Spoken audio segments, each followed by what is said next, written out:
안녕하세요. 스포츠썰을 푸는 남자, 스썰남입니다.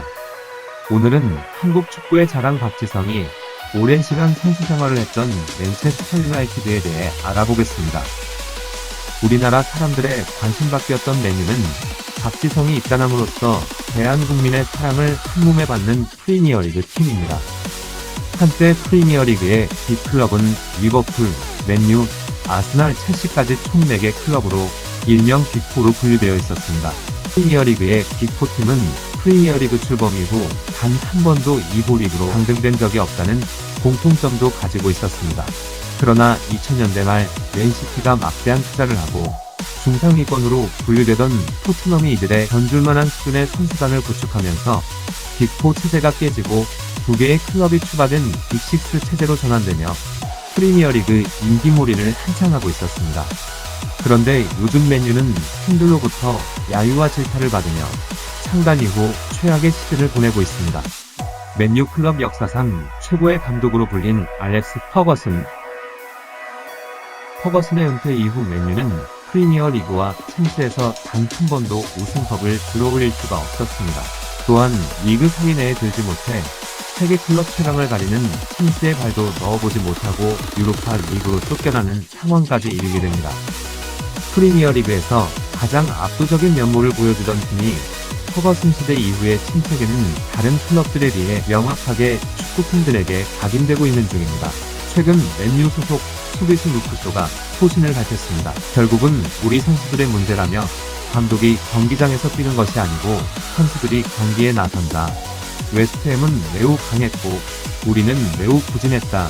변명의 여지가 없다라고 말을 하기도 했습니다. 현재 맨유의 사정을 잘 알게 하는 멘트였습니다. 이렇듯 현재 맨유는 하위팀과의 경기에서도 경기를 지배하지 못하고 팀 선수들의 재능이 나오지 못하는 상황입니다. 그러면 맨유에서는 선수 보강을 해야 하지 않나요?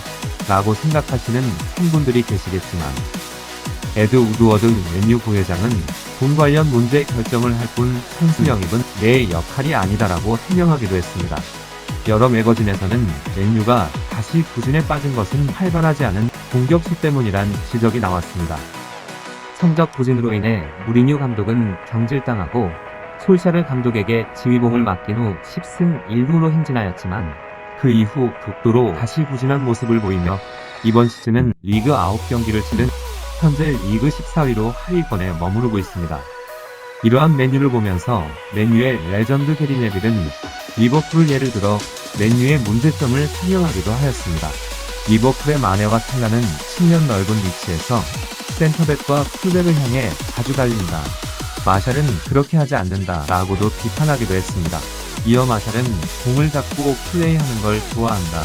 그가 공 없이 달리는 것을 본 적이 없다. 그가 그렇게 해야만 하는 곳에서도 마찬가지다 라고 덧붙였습니다.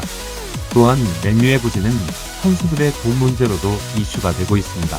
특정 선수의 골도움 인센티브가 용인될 수 있는 수준을 넘어서면서 팀 내 위화감이 생겨날 수도 있습니다.